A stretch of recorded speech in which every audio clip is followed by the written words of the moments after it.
Lysistrata by Aristophanes. Yesterday we looked at background issue. We also looked at the tasks of the work, and we began the Lysistrata by Aristophanes, example of classical comment.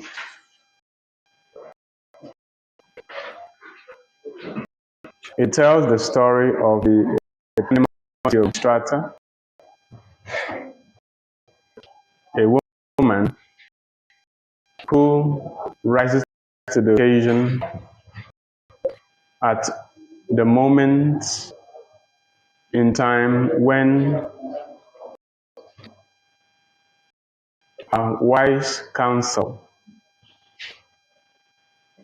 courage, and ingenuity is needed.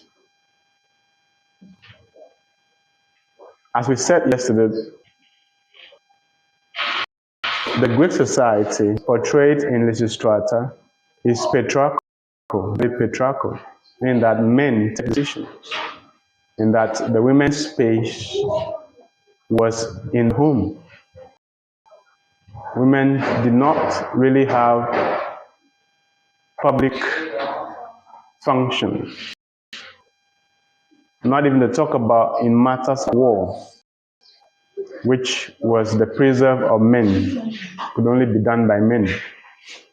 So Lysistrata is an extraordinary character because at the time when society did not believe in the ability of women, she rose to the occasion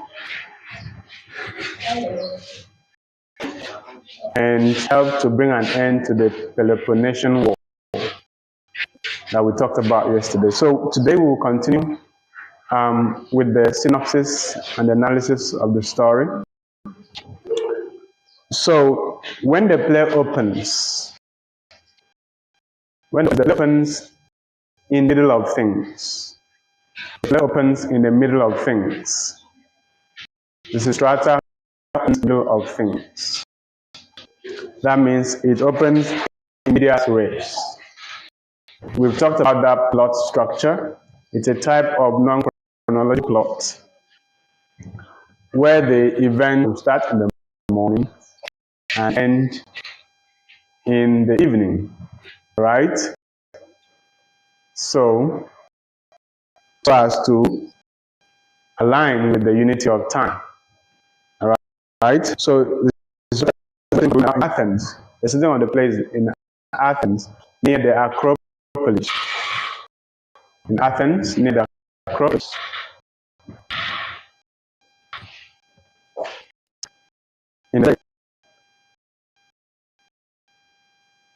Our segment depicts the women in their stereotypical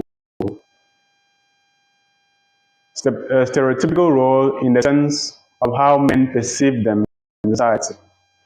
Who love pleasure, all right? That they will only gather was a matter of pleasure. That's what our opening speech implies. She says if the women were summoned to the of Bacchus and Colias, there will be no space for the crowd that will gather. Okay, so if you know the Greek pantheon, you will know that there's some sort of pleasure that's associated with each of the gods that's been mentioned. For instance, Bacchus is the god of wine. If you must understand Greek place, you must understand Greek place, you must understand the pantheon. But we now have time to specifically talk about the Greek pantheon. By the Greek pantheon, we mean all the gods in Greek mythology put together. All the gods in Greek mythology put together, beginning with Zeus, which you, of course, must have heard by now, the head of the gods. Okay? Aphrodite. So you might want to just check out the Greek pantheon and know their role. They have the god. There's a role for each god to play. The god of the wind, the god of fertility, the god of love, of Venus, right? And the others. So a key to understanding Greek plays is to understand Aphrodite, the goddess of love.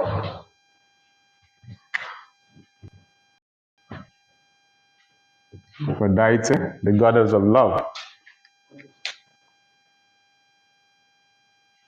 While presenting our disappointment about women's readiness for the meeting. So as I said, this implies the women are viewed as nothing more. Okay? Of course, that kind of discourse is set up so that it can be deconstructed based on events that will take place in play. So that it can be proved that it is not correct at the end of the day that women are only people only of age or cannot think, are not capable of intellectual reasoning. Alright? Lysistrata is just expressing the general, the traditional perception of women in the society. Okay? So as I said, the setting of the play is morning in Athens near the Acropolis. The Acropolis is very important place setting for this play. In fact, the Acropolis was an important landmark in Athens. It was a public place.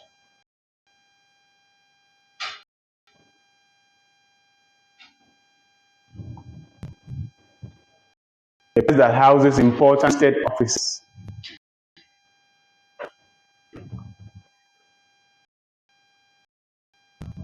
So Calonis is with Lysistrata at this point. Calonis, we mentioned her yesterday, is with Lysistrata at this point. She is Lysistrata's neighbor. So she arrives and joins Lysistrata in a conversation. The tone of the conversation is gender-based. The tone of the conversation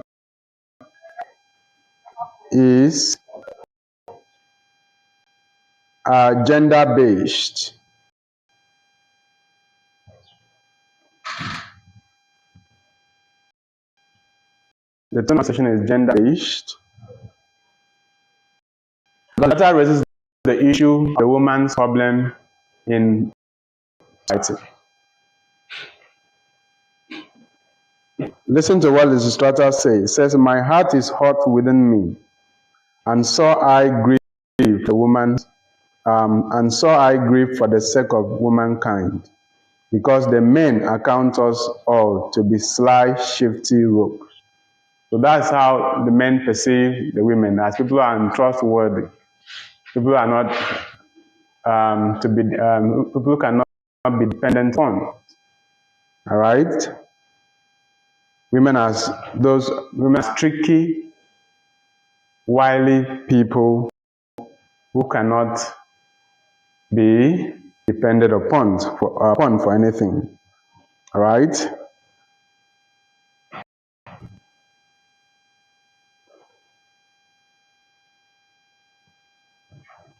So the men in the Lysistrata society hold the women in suspicion and see them as people who cannot be trusted. Women as people who cannot be trusted.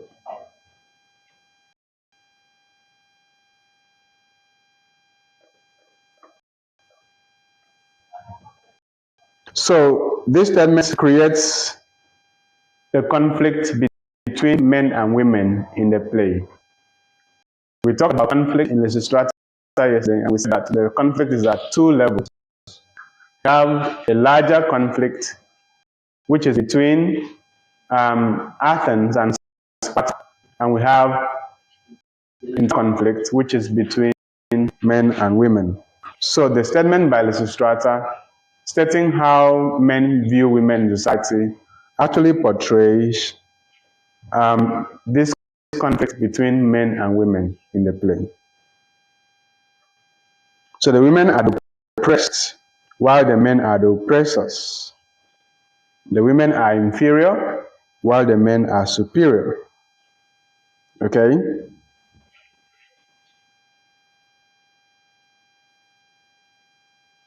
So Aristophanes asked Lysistrata to be patient with the women for being late to the meeting, because the women have a lot of things to do at home, and sometimes they permit the husbands to leave the house.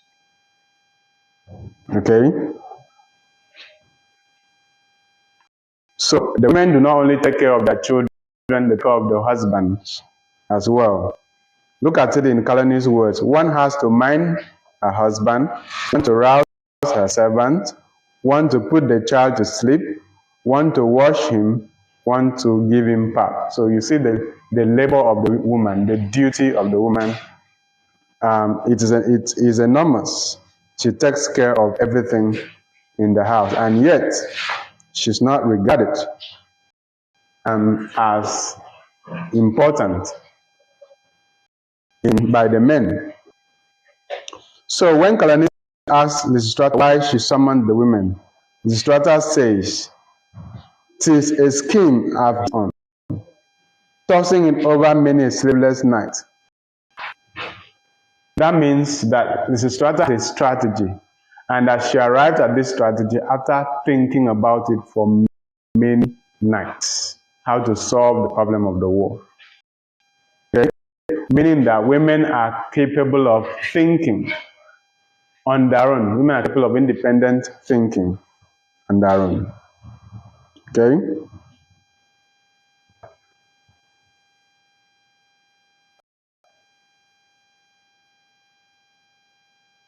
So Kalani's response, tossing it over, "'Tis like I fancy." Now, what you need to note about when you are reading Greek play, what you need to note is the language. The language is poetic. It is poetry. That's why we say that it is written in verse, poetic dialogue. So, and one of the characteristics of poetic dialogue is the use of imagery. The fact that the language is used to create mental pictures and to appeal to the reader's sense of enjoyment. So you are likely to come across linguistic stylistic features like pun, or literary tropes like pun, P-U-N, play on words. A play on words is one of the most outstanding linguistic feature of poetic drama. So words are used to depict ingenuity, creativity, imagination, and so on. And that is what I'm trying to illustrate with my analysis. So the statement by Colonies contains pun, P-U-N, a play on words. Because when Lysistrata says that the scheme she's hit on was gained after many sleepless nights, Colony says, tossing it over, then 'tis light, I fancy. So the word light contrasts with the idea that what Lysistrata summoned the women was a weighty matter. So light in this case, in this context, implies not heavy. Not heavy. Another aspect of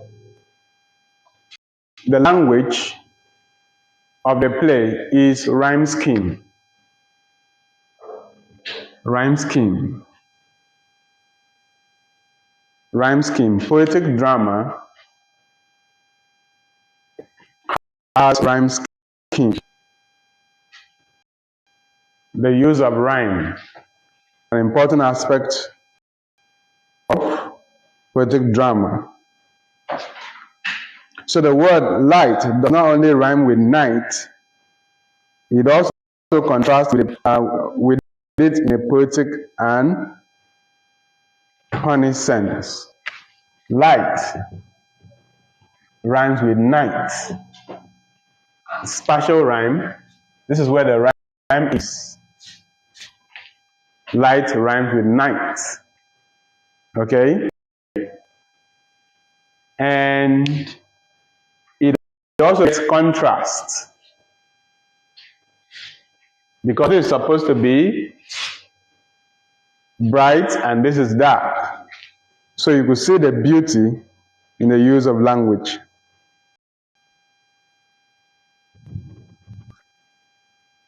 Then, when Lysistrata responds to Calumny's statements, she makes use of irony. She makes use of irony. And it can be seen in the words light. I, so light, my dear, that all the texts are anchored on all women. So light, my dear, that all the hopes of all the states are anchored on all women. Meaning that it is not light as the irony in the statement. So light that all the hopes of the society are anchored on the women. It's an ironic expression. Okay? So this statement by Lysistrata raises the theme of the women as the side. And entire play is just a way of dramatizing that fact that where men have failed, men can succeed. So Calumny is shocked by what Lysistrata has said. And what has Lysistrata said? That all of society's hopes are on women at this point. And she's shocked because Calumny is shocked because she never thinks that women could be so important, okay, as to be the hope of society. So Calumny does not seem to believe that women are so relevant to the extent of being the hope of society.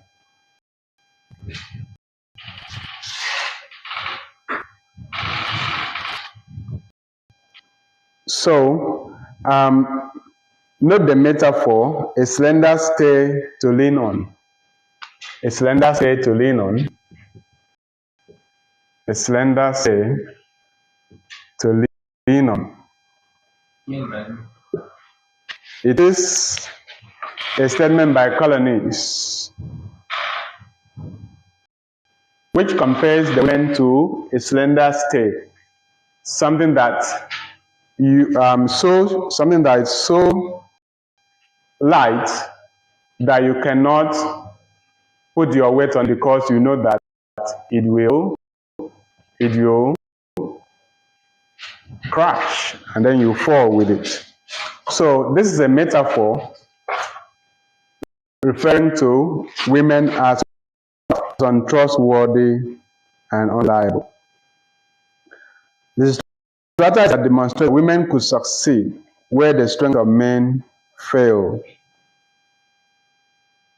The heroism of Lysistrata is portrayed in her visionary leadership. Remember that one of the important themes in Lysistrata is the effective leadership of women as effective leaders, which is seen in the characterization of Lysistrata.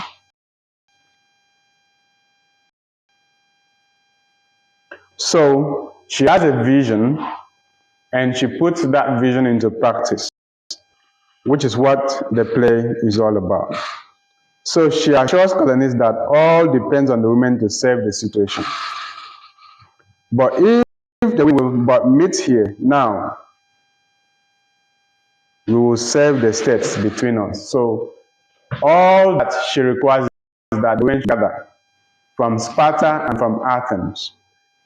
And then once the meeting is held, they will now see how the women can help the men to resolve the war. So at this point, Callinis is presented as the foil of Lysistrata. Because while Lysistrata speaks to illustrate women's strength, Callinis speaks to doubt women's strength. Okay, so she is the foil of Lysistrata. A foil is a character. A foil is a character whose traits contradict with another, whose traits are opposite to another character's traits.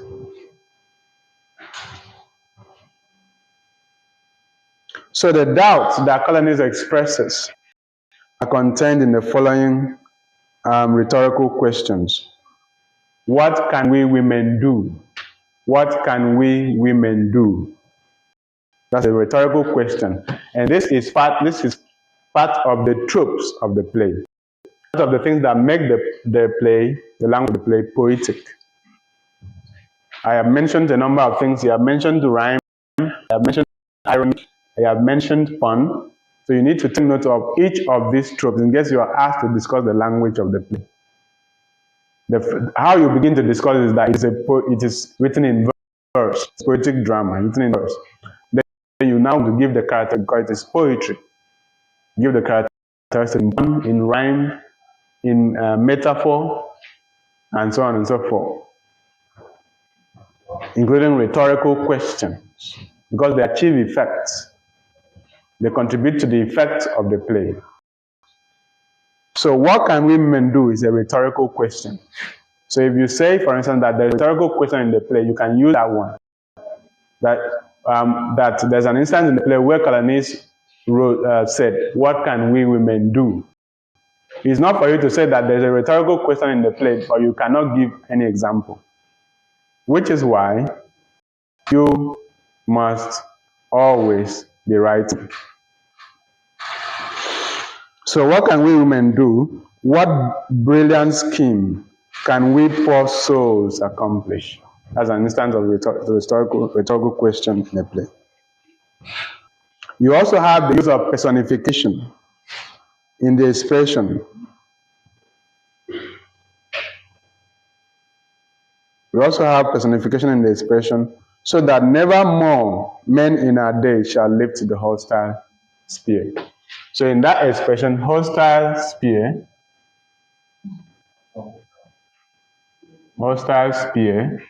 is an instance of personification. It's an instance of personification.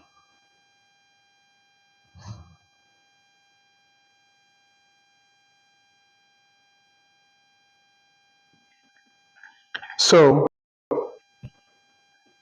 note that expression again, so that never more men in our day shall lift the hostile spear.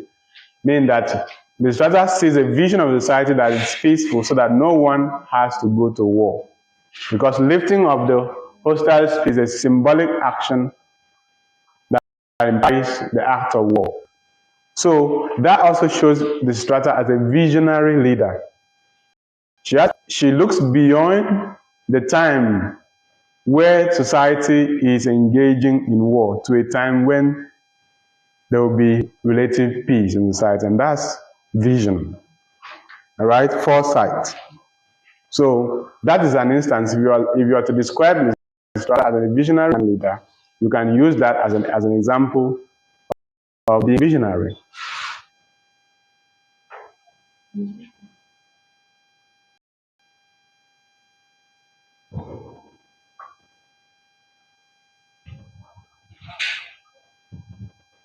So in this play, women are not trying to be like men. In Lysistrata, women are not trying to be like men. Rather, in Lysistrata, women express strength through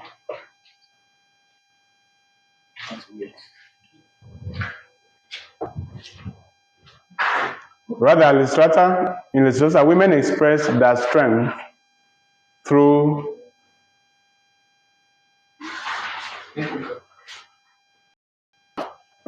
what they have, through their inner strength. They draw strength from their being as women and not trying to be like men.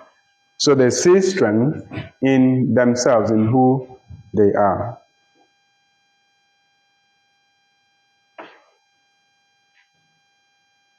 So they could draw strength from even domestic material.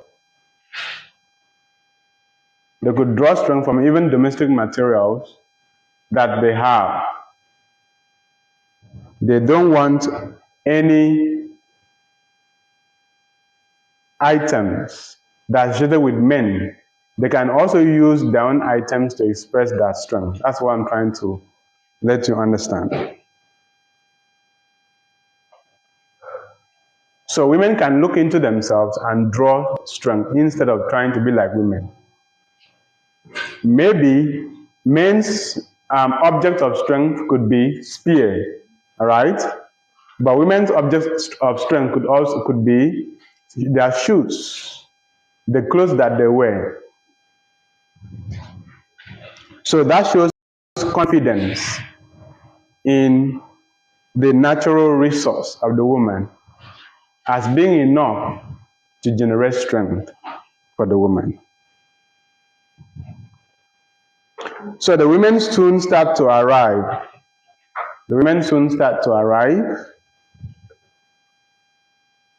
We know this by the words of Calanice. Women soon start to arrive. We know this by the words of Calanice when she says, "But they are coming now. Here they all are. First one and then another." That means the women have started to arrive for the meeting. Women have started to arrive for the meeting. Now we have a third character joining Lysistrata and Calanice. The name of this character is Marina. The name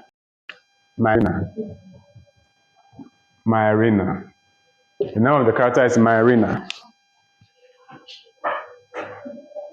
She arrives from a place called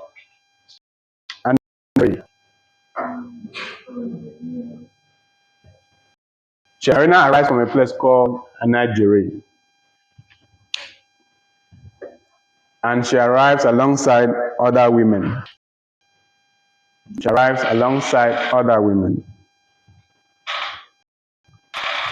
Remember that Marina is the wife of Synesius. We talked about that yesterday.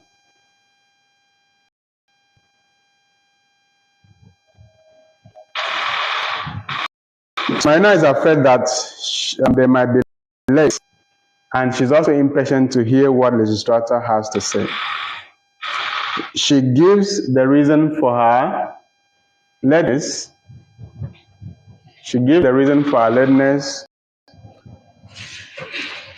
To be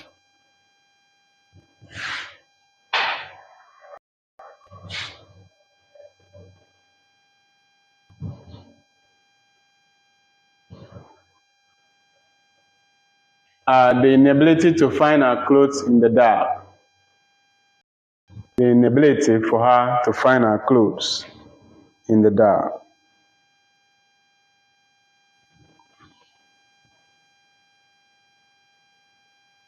Then the Spartan delegation arrives, led by Lampito.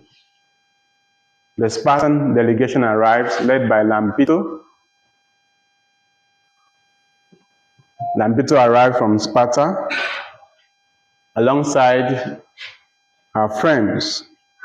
Lampito is portrayed as beautiful and strong. Lampito is described as beautiful and strong.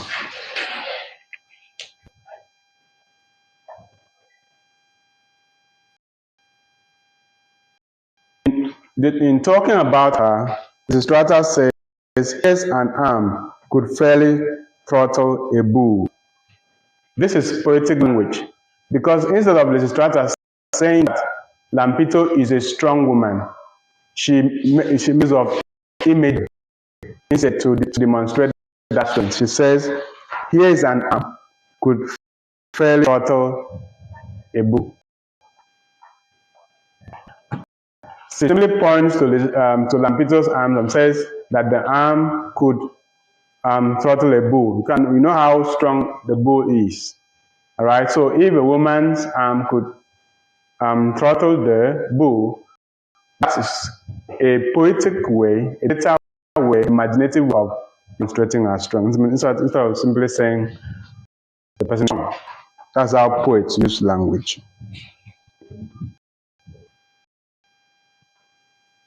So Lampito's characterization rejects the patriarchal notion that women are weak.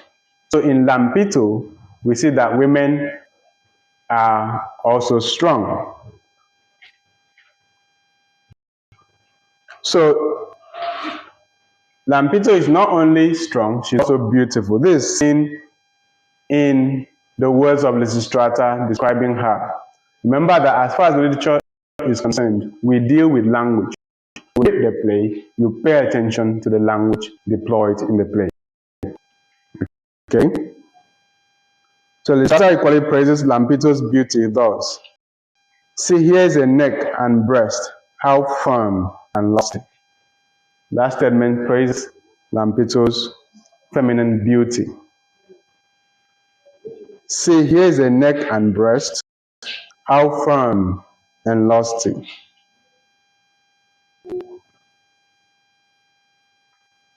Then Lampito's response contains simile.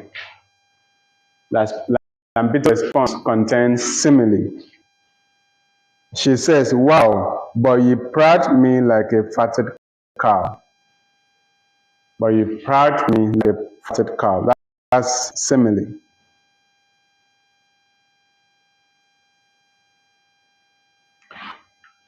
So among the place names mentioned in the play include Boeotia,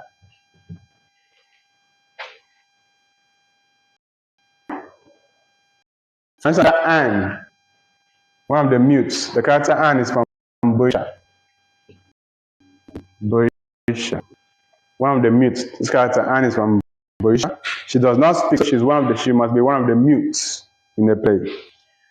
There's another man who comes from a place called Corinth. Corinth. It's another woman from a place called Corinth. All right, another place name in Greek classical period. In case you want to discuss the physical setting of the play, you have to mention. So all the women are present now at the meeting. All the women are present now at the meeting. And Lysistrata begins the meeting with a question. Lysistrata begins the meeting with a question. And the question is, do you not miss the fathers of your babes, always on service? But I wot ye all have got a husband absent at the wall. So this is a creative way of getting the women's attention by appealing to their problem. And what is the problem? The problem is that as long as the men will not stay at home with their wives. So that's why Lysistrata is asking the women if they have not missed the husband. The fathers of your babes are the husbands of the women. Because they are always absent. And they're absent at home and they go to the war. So this statement shows Lysistrata as someone who is good at public speaking, which is a mark of good leadership. That's a trait that Lysistrata is a leader, because she knows how to command the attention of the women through her speech by appealing to their sense of need.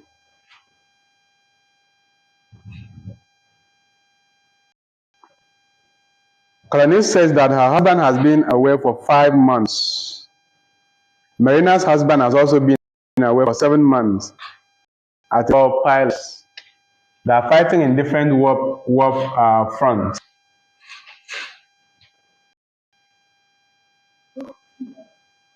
Lampito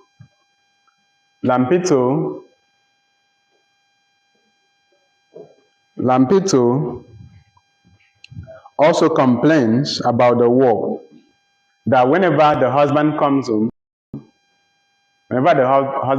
home, it won't take long, he will go back again for war. One thing you need to note about Lampito's speech is that it is different from the speech of the Athenians.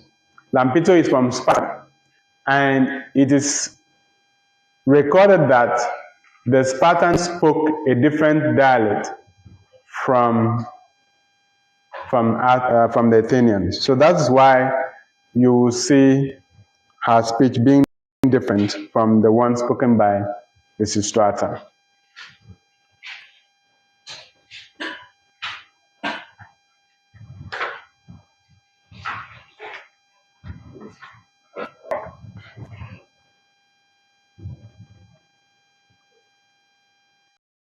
So Lysistrata continues to bemoan the fate of the women in the war.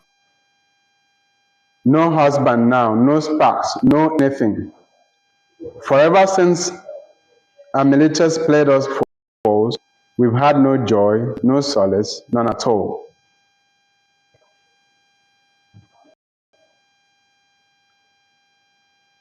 So this expression is an instance of historical allusion.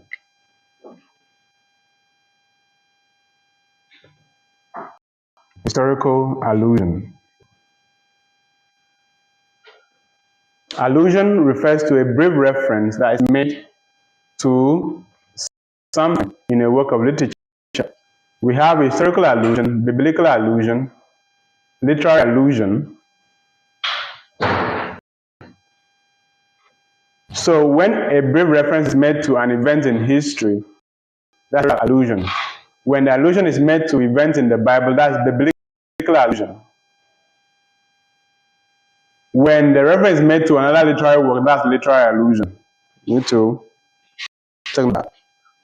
So when Miletus played us false, it's an instance of historical allusion because it talks about when Miletus broke away from Athens. So Lysistrata, having stated the problem that the war has caused for the women, asked the women to help her bring an end to the war. She asked the women to help her bring an end to the war. That can be seen in the following words. So will you, if I find a way, help me to end the war? That's the question that Lysistrata puts to the women. So will you, that expression will you, is an instance of epizeuxis. Epizeuxis.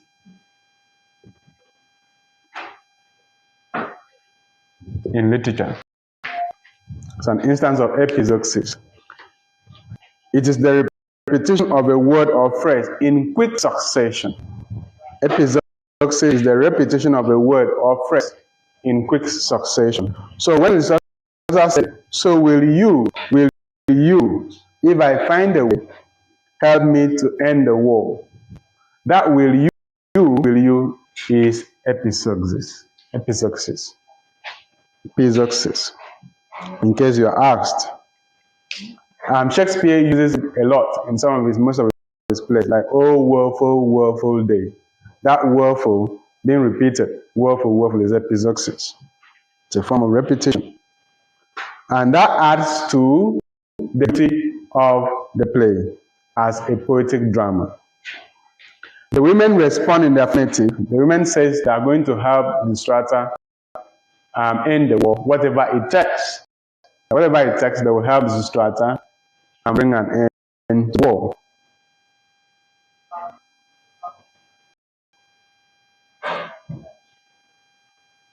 They state that they're willing to do anything to bring back peace. They express this willingness in hyperbole. They express this willingness in words. That's exaggeration, overstatement. The name for hyperbole is exaggeration or overstatement.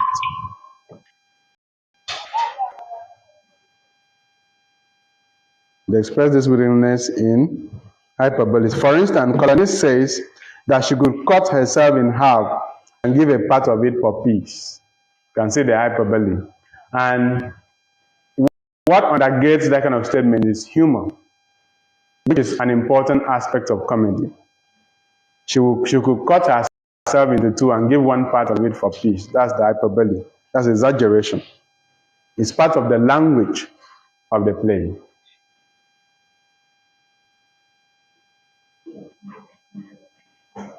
So that kind of hyperbole creates humor. You need humor because humor is the substance of comedy. Humor is the substance of comedy. So Lysistrata says that there's only one solution. There's only one solution that will bring about peace. There's only one solution that will bring about peace. And she asked the women if they are willing to do what she will ask them to do. The women are willing to know the solution. So I wanted to see how strategic Lysistrata is in her speech. In how she makes them beg her to know the solution. So the women are eager to know the solution and are willing to do whatever it takes to bring peace. For instance, Marina says that even if it will cost their lives, that they are willing to do it.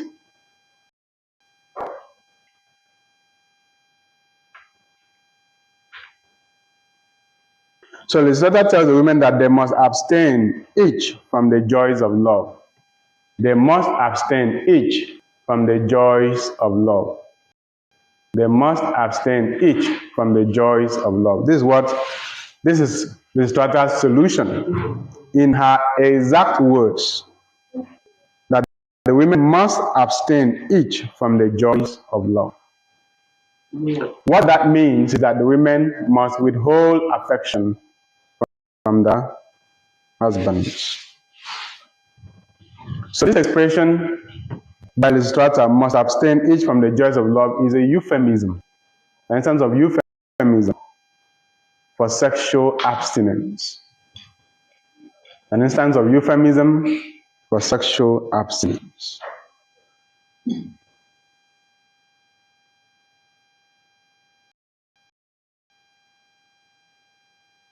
An instance of euphemism for sexual abstinence. That the women must abstain each from the joys of love.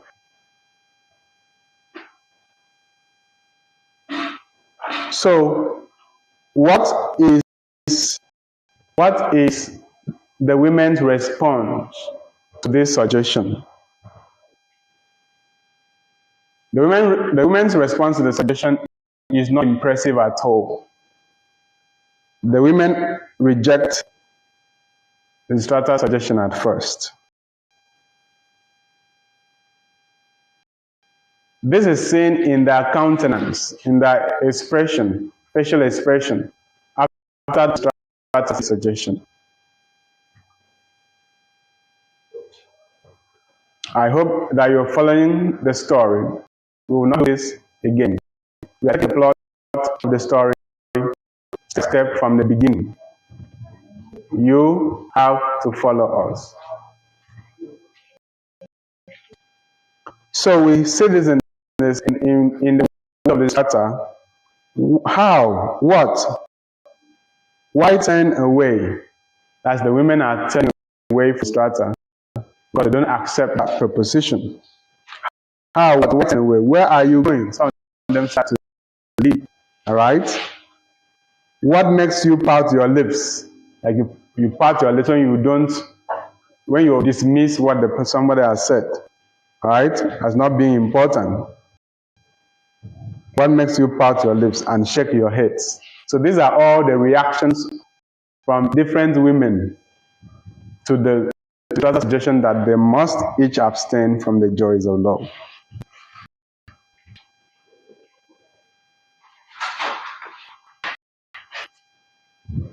What brings these falling tears? Some of them start to cry. All right? That changing color, some of them are afraid. Changing color shows some of them are afraid. So the exclamatory expression suggests dismay on the part of Lysistrata. The exclamatory expressions. What? How? Why turn away?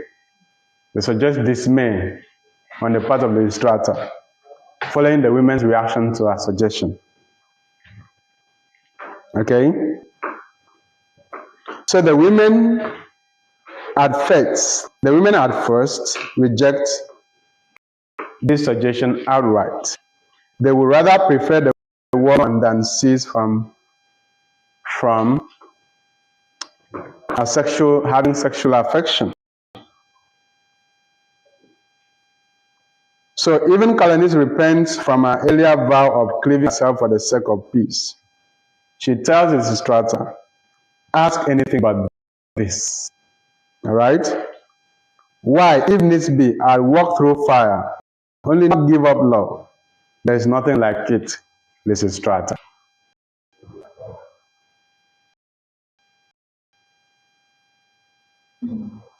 So note how Lysistrata addresses Calanice as Mrs. Turbot.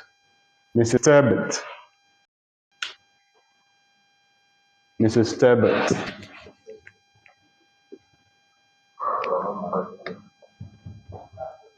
Mrs. Turbot. Suggesting that is the husband's name. Name of Mrs. Calanice's husband.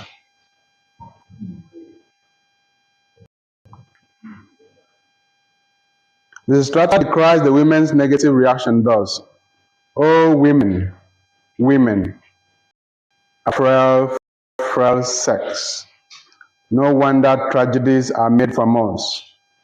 Always the same, nothing but love and cradles. That's all that the women know is love and cradles.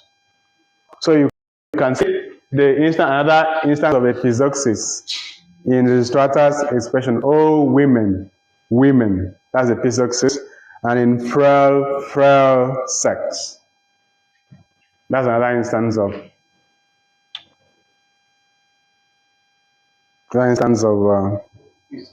epizeuxis. No wonder tragedies are made from us. Always the same. Always the same means that the women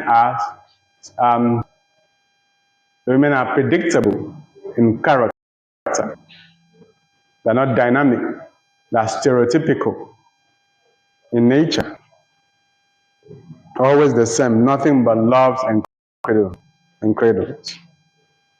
So at this point, Lysistrata is speaking as if she believes in the patriarchal notion of the women. But she knows that women could be more than that. All right?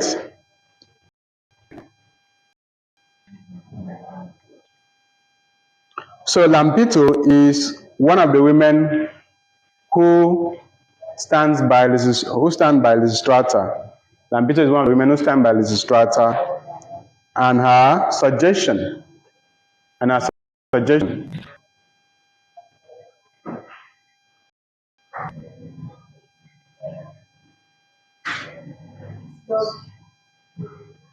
Leave the class. Thank you.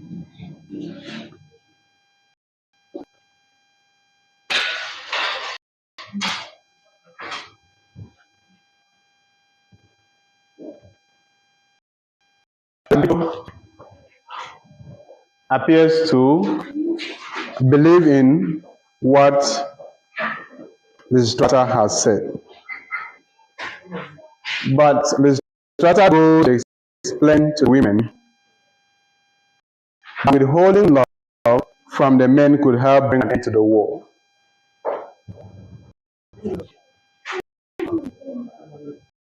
All they need to do is to stay at home, beautify themselves with makeup to charm the men, but then withhold.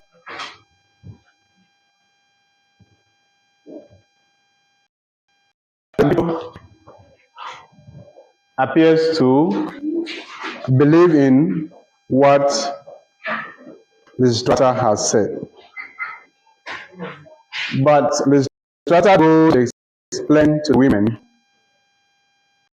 that withholding love from the men could help bring an end to the war.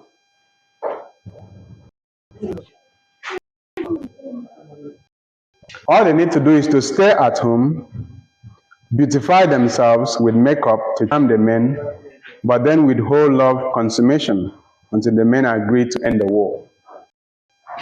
That's what the women have to do. They stay at home, beautify themselves to charm the men, but do not give in to love.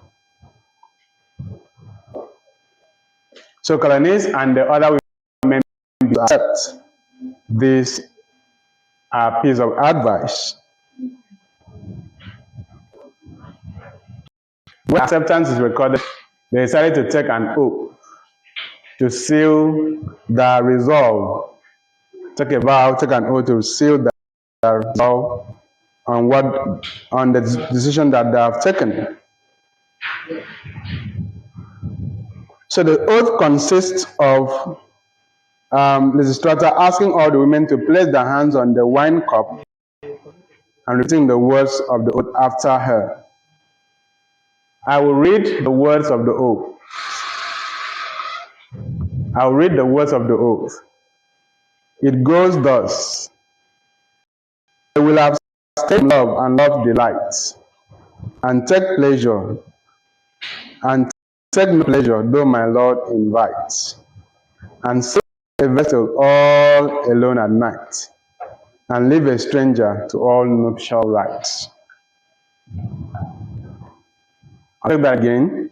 I will abstain from love and love's delight, and take no pleasure, though my Lord invites, and sleep a vestal all alone at night, and leave a stranger to all nuptial rites. So what you note about the oath is that it is full of rhyme. All right?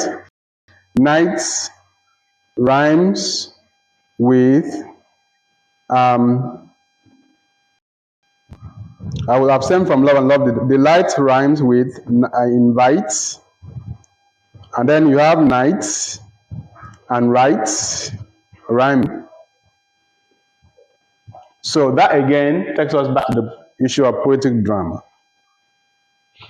And each of these lines can be measured in terms of meter. I have meter. Okay? For instance, if you take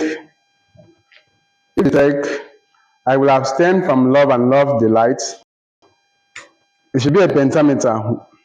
Okay, let me just count the syllables.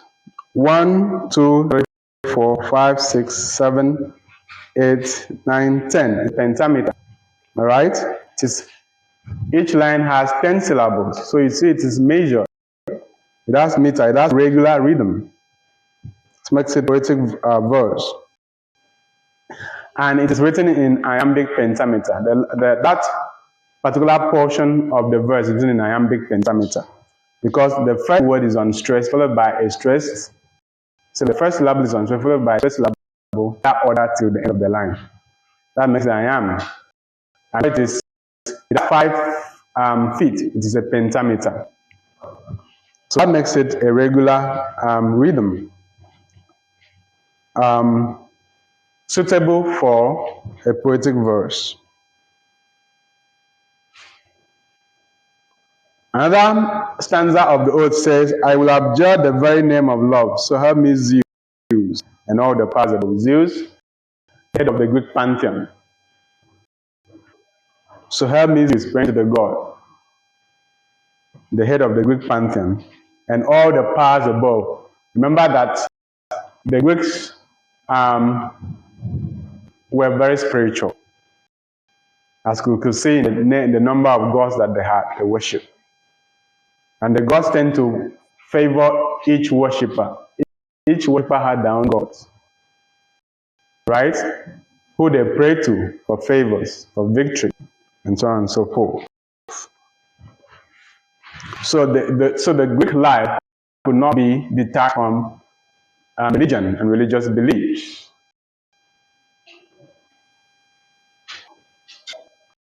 So after this oath, the women say the Acropolis. The women say the Acropolis. Will they spell the Acropolis? The idea is to stop the men from accessing funds and other supplies necessary for war. The Acropolis is to remain seized and locked until the men give in to the demands of the women. The Acropolis is to remain seized and locked up until the men give in to the demands of the women. I've already talked about the importance of the Acropolis. The Acropolis is to remain seized and locked until the men give in to the demands of the women. The Acropolis is called Athens' castle in the play. It houses important offices of the state, including the treasury where money is kept, where money and other valuables are kept.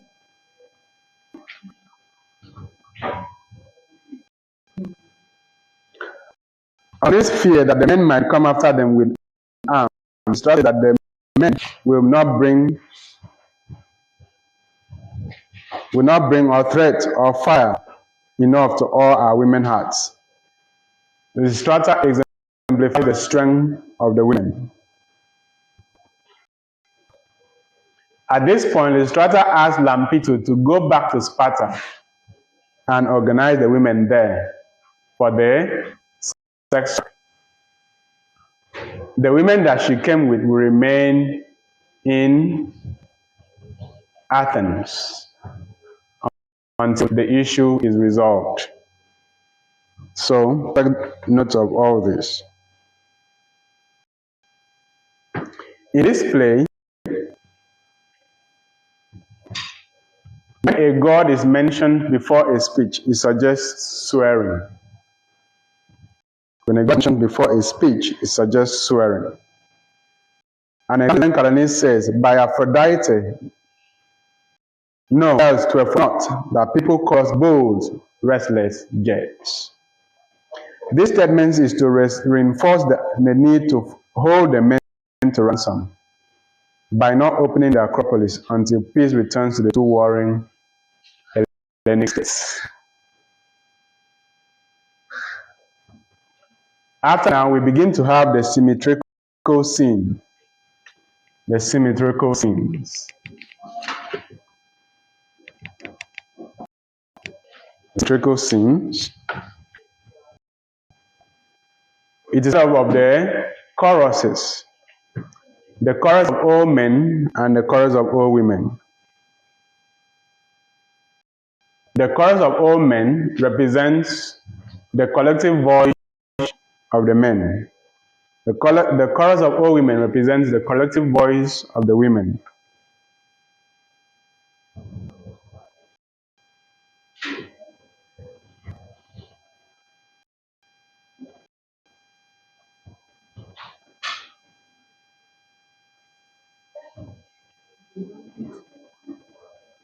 So the chorus of all men is surprised at the courage of the women, at the boldness of the women, because they have done two things. One, they have decided not to shares affection with the husband. Second, they have seized the Acropolis. Okay? So, this surprise at the boldness of the women is seen in the following expression. Because in literature, we deal with what is said, we deal with language. There's nothing else other than the language. Who would have thought that slots like these, our household pastes, would have waxed so bold as the holy image by fraud to seize, at the city castle by force to hold? That's what the chorus of old men have said about the women, calling the women sluts, which is an instance of invective. It's a literary trope called invective. If you don't call it invective, means poetic abuse. Means what? Poetic abuse or insult. Poetic abuse or insult. Poetic abuse or insult. So it was like slut that the chorus of all men call the women is an invective. Another invective is our household pests, calling the women our household pests. Refer to women as household pests. That means people that feed from us in our house.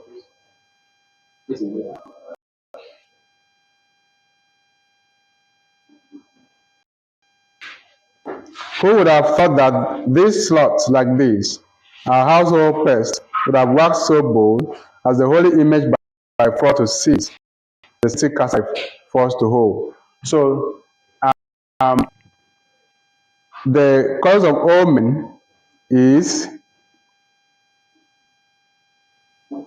stating their surprise and anger at what the women have done by seizing the city castle. The city castle there refers to the Acropolis. All right? So the invective are contained in the word slut and household pest.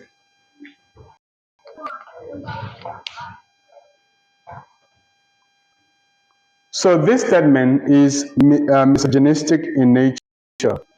The statement is misogynistic in nature. The statement is misogynistic in nature. The statement is misogynistic in nature.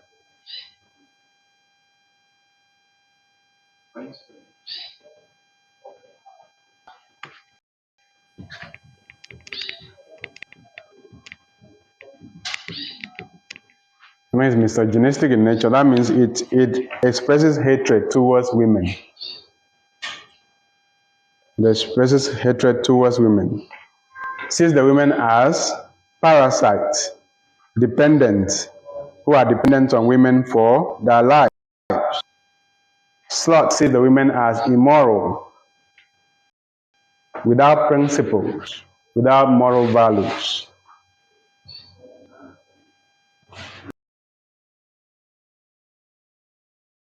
View women in society, the traditional view of women in society by men. So the men are so angry that they want to burn the city alongside the women. That's to burn the city walls with the women. They vow never to allow themselves to be mocked by women. Never, never. He said, no, never, never. Whilst I live, shall a woman folk deride me.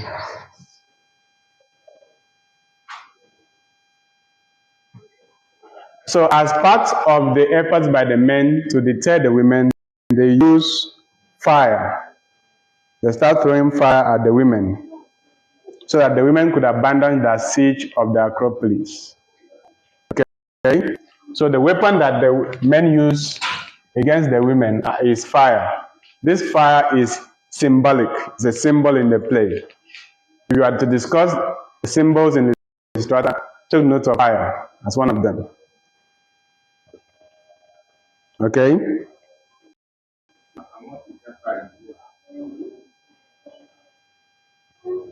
So the fire represents male strength.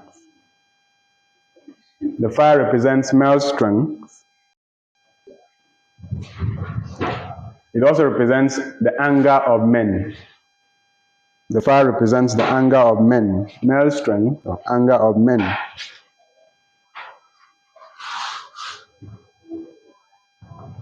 In its benign form, the fire could be a symbol of love, but the flip side of it is anger and destruction.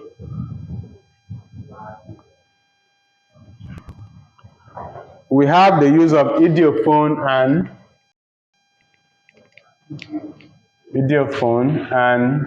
or if you don't call it idiophone, you can call it onomatopoeia. Onomatopoeia in the expression puff, puff, puff. It's repeated 3 times. Puff, puff. Nothing is meaningless in literature. Puff, puff, puff. It's idiophone. When a word is suggestive of its meaning, when the sound of the word is suggestive of its meaning. And what does this suggest? It suggests the attempt by the men to make fire with their breath. Okay?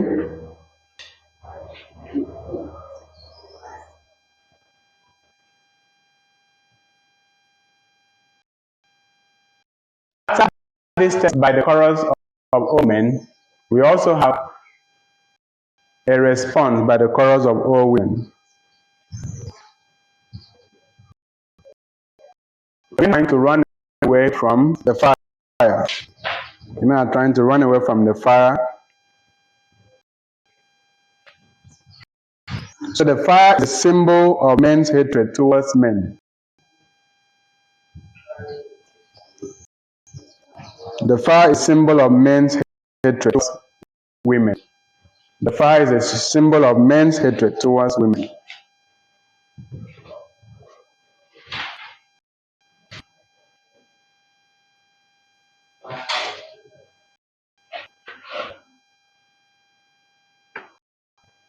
So women's response to men's attack is by pouring them water. The women respond by pouring water. Men use fire to attack the women. The women use water to attack the men. Water. Men use fire to attack the women. Women use water to attack the men. Remember, the women use water in their domestic work, so they are well familiar with its power.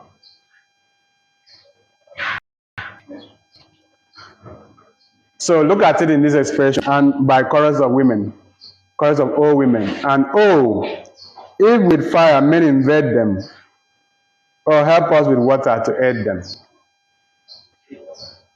to help the women. The women reprimand the men for their thoughtless action with invective. They also reply them with invective. Remember, the chorus of women use invective to describe the women. Women also respond with invective. You can say it in this expression: you vile, abandoned crew, no good and virtuous men, I'm sure, would act the way you do. So vile, the word vile is invective, an instance of invective. The word vile, abandoned crew is suggestive of invective. So, at first, the men laugh at the fact that women are attacking them with water until the water touched them. Alright? Because the water is hot. It's hot water. So we'll end the class at this note of the battle of the genders being heightened by this war between men and women in Athens. Because it illustrates the conflicts between men and women, the gender war, literally and figuratively. Right? So women again next week. We'll continue with the analysis. And we hope to complete this next week and see whether we can read a portion or two of the play or we move on to Renaissance drama. So when you come to class with alertness to listen and to take down notes so that you won't forget, because we will not read this. We have so many places to study. So don't come to class to sleep. You will not be allowed.